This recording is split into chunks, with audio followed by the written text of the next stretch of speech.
할렐루야. 오늘 하루 시작하는 이 새벽에 하나님의 말씀으로 함께 하시는 여러분, 저도 함께하니 참 좋습니다. 오늘 하루 성삼위 하나님의 은혜가 충만한 하루가 되시기를 주님의 이름으로 축원드립니다. 오늘은 출애굽기 36장 1절로 38절의 말씀 나누기를 원합니다. 35장에서 살펴본 바와 같이 유다지파 부살렐과 단지파 오홀리압은 하나님이 성막과 그 안에 있는 기구들을 만드는데 그들의 재능을 사용할 수 있도록 하나님께서 부르신 사람들입니다. 사람들은 각기 다른 재능을 갖고 있고 각자 갖고 있는 재능을 삶 속에서 펼쳐가는 모습을 우리는 볼 수가 있습니다.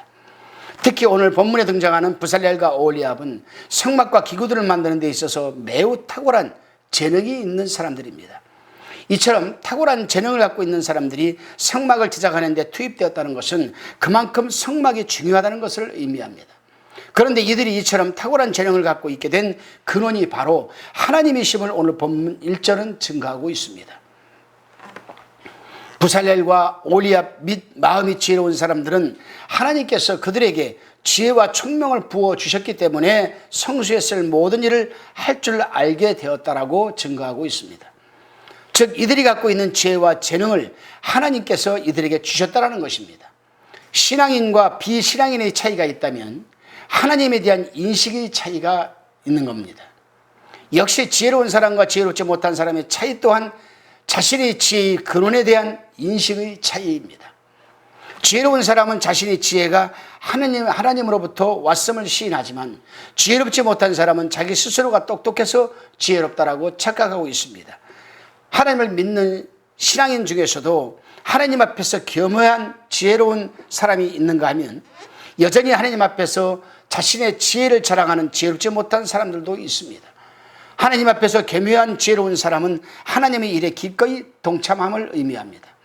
본문 2절입니다. 모세가 부살렐과 오홀리압과 및 마음이 지혜로운 사람 곧 그 마음에 여호와께로 지혜를 얻고 와서 그 일을 하려고 마음이 원하는 모든 자를 부르매. 하나님 앞에서 겸손한 지혜 있는 부살렐과 오홀리압과 및 마음이 지혜로운 사람들은 모세가 억지로 시켜서가 아니라 스스로가 원해서 하나님의 일에 자신의 재능을 기꺼이 사용하였습니다. 제가 목회를 하면서 교회 안에 이렇게 지켜보게 되면은 연말 한 10월 달 되면 그때부터 기도하면서 내년도 교회의 각 기관장들과 일꾼을 세우기 위한 기도를 하기 시작합니다. 그런데 가만 보게 되면은 도저히 떠오르지 않을 때가 있어요. 그럴 때 게시판에다가 교회 게시판에다가 주일학교 교사 모집 광고를 붙여놓습니다. 그리고 또 예배 광고 시간에 또 광고를 합니다. 속마음으로는 저 사람이 누가 좀 했으면 좋겠다라고 이 일은 그 사람이 했으면 좋겠다 싶어서 조용히 불러서 내년도 이 일에 있어서 좀 수고 좀 했으면 좋겠다. 아이고 목사님 저 같은 사람이 그건 못합니다. 펄쩍 뛰어요. 제가 보는 관점에서는 넉넉하게 감당할 수 있는 일임에도 불구하고 그래서 그 부분을 놓고 설교 시간에 설교를 합니다. 잠시 저는 요즘 내년에 이 일할 사람을 놓고 간절히 기도하고 있습니다. 근데 전화가 한 통이 와요. 전도사님한테. 네, 전도사님. 목사님, 우리 교회에 누구누구라고 있죠? 네. 그분 평소에 말도 없고 조용히 신앙생활만 하시는 분인데 내년에 그 직분을 당신이 감당하겠다고 합니다. 할렐루야. 바로 그런 사람들입니다.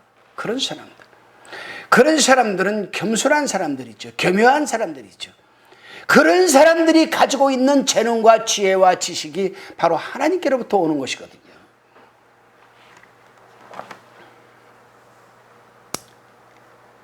오늘 본문 3절로 5절을 보게 되면은 부살렐과 오홀리압과 및 마음이 지혜로운 사람들뿐만 아니라 성소의 모든 것을 만들기 위해 필요한 재료와 자발적으로 갖고 오는 수많은 이스라엘 사람들이 있음을 또한 기록하고 있습니다. 백성들이 얼마나 많은 재료들을 자발적으로 갖고 왔는지 차고 넘칠 정도가 되어서 모세가 백성들에게 그만 갖고 오도록 할 정도였습니다. 하나님 나라를 건설하는 데는 재능은 물론 물질도 필요합니다. 물질 역시 강요된 물질이 아니라 성도들이 자발적으로 갖고 와야 하는 이 부분을 우리는 눈여겨봐야 됩니다. 성전을 건축합니다. 건축비가 모자랍니다. 목사가 한 명 한 명 불러다가 목양실에서 하나님께서 감동을 주셨는데 얼마를 드리라고 합니다. 여기에 문제가 많이 있죠. 문제가 많이 있습니다. 주의 종들은 기도를 해야죠. 성도들도 기도해야죠. 하나님께 부합되고 합당하면 하나님께서 감동을 주어서 스스로들 자발적으로 차고 넘치도록 드리게 되어 있거든요. 그렇습니다, 여러분. 우리 손에 쥐어진 모든 것이 나로부터 기인한 것이 아니라 바로 하나님께서 허락해 주셨다는 고백이 있을 때만 우리는 물질로부터 자유케 되며 하나님께 기꺼이 자원하는 예물을 올려드릴 수 있게 되는 것입니다. 또한 우리가 기꺼이 예물로 올려드리는 모든 것을 하나님께서 이미 예비해 두셨다는 사실도 중요합니다. 이집트의 노예 신분으로 살던 이스라엘이 어떻게 금과 은과 녹과 같은 값비싼 예물을 갖고 있을 수가 있었을까요? 그것은 바로 출애굽할 때 이집트 사람들로부터 애굽 사람들로부터 받은 것입니다. 19절에 의하면 성막을 덮는 네 번째 마지막 덮개는 해다리 가죽으로 재시작하라고 하셨는데 광야에서 어떻게 바다에 사는 해다리 가죽을 구할 수 있었겠습니까? 이미 해다리 가죽까지도 하나님께서는 다 준비해 두셨던 것입니다. 보십시오. 이스라엘 백성들은 착각했을지도 몰라요. 애굽에서 나올 때 너희는 다 은색, 은, 금, 청색실, 자색실, 홍색실 또 여기 나온 대로 해달의 가죽까지도 다 달라고 그래서 다 갖고 나와라. 그들이 이 말을 들었을 때에는 우리가 가나안 땅 가서 잘 먹고 잘 살라고 하나님이 달라고 하는 거 받아갖고 나오라는 것이구나 착각했을지도 몰라요. 그래서 그들은 가나안 땅에 가면 어떻게든 잘 살아보려고 그 무거운 은과 금과 청색실 자색실을 어깨에 메고 등에 메고 나귀에 싣고 그를 끌고 나왔습니다.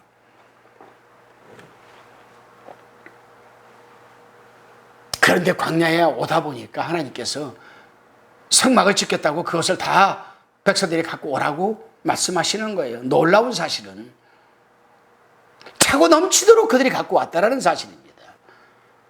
이 부분을 우리가 이해하기 위해서 원리를 잘 알아야 됩니다. 하나님은 반드시 당신의 것은 당신에게로 돌려가시는 부분이 있습니다.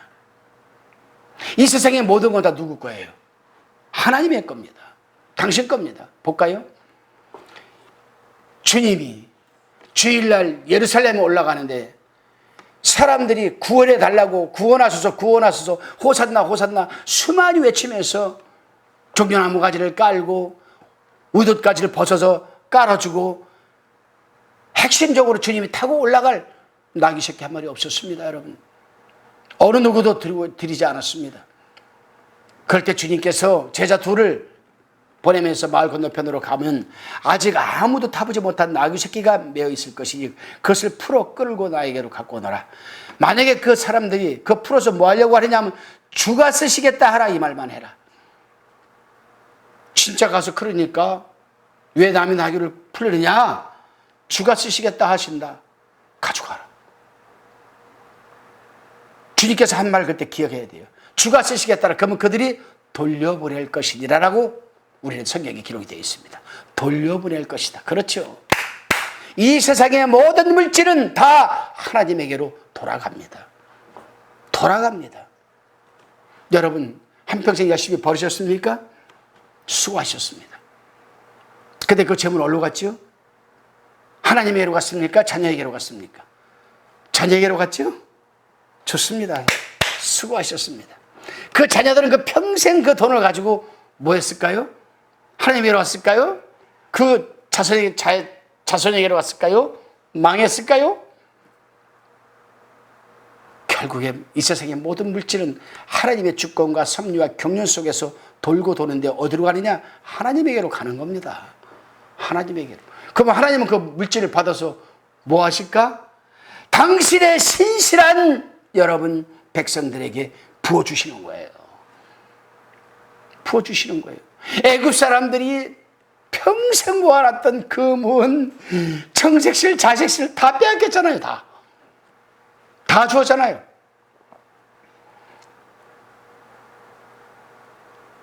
사랑하는 화평방송 시청자 여러분, 인생이 70이요 강건하면 80이라 했습니다. 80의 인생을 놓고 볼 때 인생이 그다지 그렇게 긴 거 아니죠? 아닙니다. 그러면 그 80년의 인생이 끝나고 나면 어떻게 될까요? 계산을 하러 가야죠. 계산서 받으러 가야 되잖아요. 계산서 받으러 가야지. 이 계산서는 토탈 계산서입니다. 평생 동안 했던 토탈 계산서 계산하러 가야죠.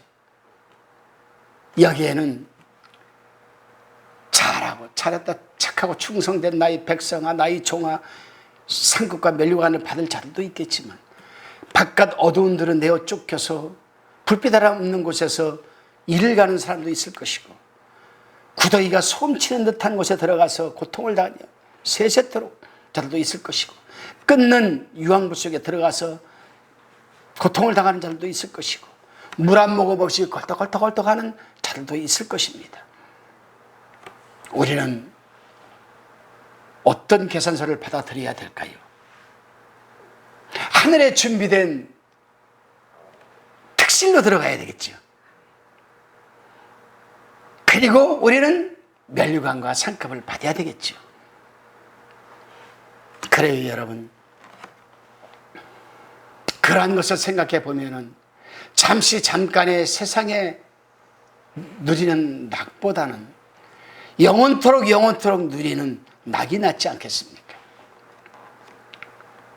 우리는 그날을 고대하며 또 바라보며 지향하며 그 길을 걸어가야만 합니다. 오늘 본문에 보게 되면은 부살렐과 오홀리압과 및 마음이 지러운 사람들에 대한 설명을 하나님은 계속하고 있습니다. 우리가 소유한 물질은 하나님께서 하나님 나라를 건설하기 위해 오래전부터 준비해 두신 물질이라는 사실을 우리가 잊는다면 우리는 물질의 노예가 될 수밖에 없는 것입니다. 오늘 본문에 등장한 부살렐과 오홀리압과 및 마음이 지혜로운 사람들에 대한 설명을 통해 하나님을 믿는 신앙인은 자신이 갖고 있는 모든 재능과 지혜 그리고 물질까지도 하나님이 은혜로 말미암았음을 고백해야 하며, 고백하는 것으로 그치지 않고 그 고백을 통해 실천할 때 비로소 우리가 주님의 투명한 쇼윈도가 된다는 사실을 우리는 깨달았습니다. 또한 성막의 구석구석 모든 부분에 대해 세밀하게 나열한 본문을 통해 신앙인이 우리가 할 수 있는 일은 하나님의 이 땅을 향하신 경륜을 믿고 하나님 말씀대로 살아가야 함을 생각해 보았습니다. 오늘도 나를 나되게 해주신 하나님의 은혜와 이 땅을 향하신 하나님의 경륜을 믿고 하나님의 말씀대로 살아가시는 복된 시간들이 가득한 하루가 되시기를 주님의 이름으로 축원합니다. 기도하시겠습니다. 주님, 우리가 갖고 있는 재능과 지혜 그리고 물질은 모든 것이 창조주이신 주님으로부터 기인한다는 사실을 일평생 살아가면서 한시도 잊지 않고 주님과 이웃 앞에서 겸손한 삶을 살아갈 수 있도록 도와주옵소서. 예수 그리스도의 이름으로 기도드리옵나이다. 아멘.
화평방송 구독, 좋아요 부탁드립니다. 감사합니다.